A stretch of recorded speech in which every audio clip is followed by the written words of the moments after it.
75 શબ્દ ઝડપ ready start. ફકરો.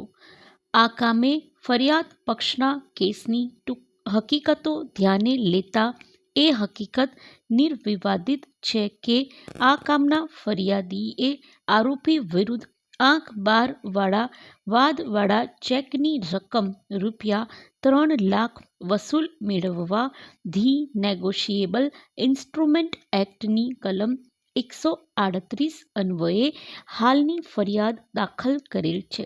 વધુમાં રજૂ થયેલ સમગ્ર મૌખિક તેમજ દસ્તાવેજી પુરાવાનું બારીકાઈથી મૂલ્યાંકન કરવામાં આવે તો આંક 12થી રજૂ થયેલ વાદવાળો ચેક જે તારીખ 22/6/2021ના રોજનો હોય તે ચેકમાં દર્શાવેલ SBI કલોલ શાખામાં આ કામના આરોપીનું બેંક ખાતું આવેલ નથી કે તે ચેક ફરિયાદી દ્વારા તેમની બેંક ઓફ બરોડા કલોલ શાખામાં જમા કરાવતા ફંડ્સ ઇનસફિશિયન્ટના શેરા સાથે તારીખ 24/6/2021ના રોજ પરત ફરેલ ન હતો તેવી તકરાર પણ આરોપી દ્વારા લેવામાં આવેલ નથી.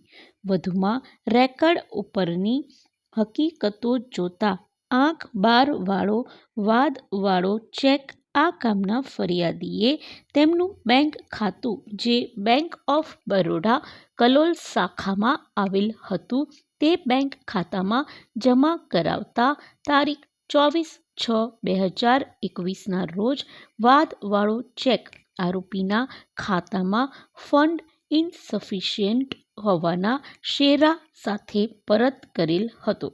આમ ઉપરોક્ત હકીકતો જોતા આરોપી દ્વારા તારીખ 22/6/2021ના રોજનો આંક 12 વાળો વાદવાળો ચેક ફરિયાદીને આપેલો તે ચેક ફરિયાદીએ તારીખ 22/6/2021ના રોજ જમા કરાવતા તારીખ 24/6/2021ના રોજ આરોપીના ખાતામાં ફંડ ઇનસફિશિયન્ટ હોવાના શેરા સાથે પરત ફરેલો હોય આ તારીખ 7/7/2021ના રોજ આ તેમના વકીલશ્રી મારફતે આરોપીને રજિસ્ટર પોસ્ટ એડીથી આપણા માંગણા નોટિસ મોકલવામાં આવેલ જે નોટિસ સદર કામમાં આંક 14થી રજૂ થયેલ છે તેમજ આંક 15થી રજિસ્ટર પોસ્ટ એડી કર્યાની સ્લીપ રજૂ થયેલ છે. જે માંગણા નોટિસ આરોપીને બજી ગયેલ છે તે પોસ્ટ વિભાગનો ટ્રેક રિપોર્ટ સદર કામે આંક 16થી રજૂ થયેલ છે. વધુમાં રેકર્ડ ઉપર હકીકતો જોતા આંક 14ની માંગણા નોટિસ આરોપીને બજી જતા આરોપી દ્વારા ફરિયાદીની નોટિસનો કોઈ જવાબ આપવામાં આવેલ નથી.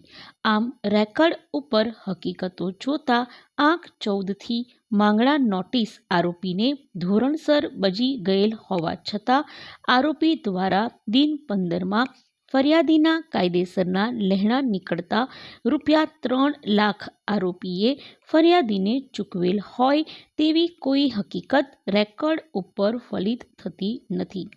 ફકરો. વધુમાં રેકર્ડ ઉપર હકીકતો જોતા ફરિયાદીએ તેમનો કેસ પુરવાર કરવા માટે આંક 4થી સોગંદ ઉપર સરતપાસનું સોગંદનામું રજૂ કરેલ છે.